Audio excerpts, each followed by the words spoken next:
The basic definition of extremist is a person who holds extreme or fanatical political or religious views, especially one who resorts to or advocates extreme actions. But that's not very helpful. There are two kinds of extremist. We can call them the conceptual extremist and the practical extremist, and they are pretty much what they sound like. The conceptual extremist believes in extreme ideas, or rather extreme by the standards of the current position of the Overton window of the society around him. The practical extremist commits extreme acts, but may not necessarily have that extreme beliefs. Therefore, I am an extremist, because I want to completely and entirely destroy the education system as we know it, and replace it with something utterly unrecognizable. But that guy in Portland who took out a gun and shouted, "Free speech or die," is also an extremist, even though free speech is a perfectly reasonable belief, one of the most reasonable in fact, and is only an extreme request from the point of view of fascist or communist regimes, or the British state. The problem is that I, and that person, are not on the same level, and yet we can still both be tarred with the same brush. A person who wishes to disparage me could point to my views on education, for example, and no matter how bad faith the accusation, could accurately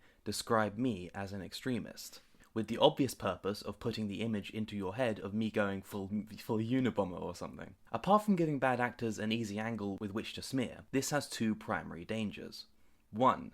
It delegitimizes radical but peaceful thought, like mine and many others. And 2, it obscures the actual threat of violence by pretending all extremism is equivalent, which I strongly believe is by design. An even bigger problem, however, is the fact that extreme is highly relative, both on a person-to-person level and on a societal level. Once upon a time, positing that the Earth is a globe that orbits the Sun, as opposed to a flat disk orbited by the Sun, was an extreme position. And in Nazi Germany, low-hanging fruit example, I know, not being in favor of genocide would be considered extreme.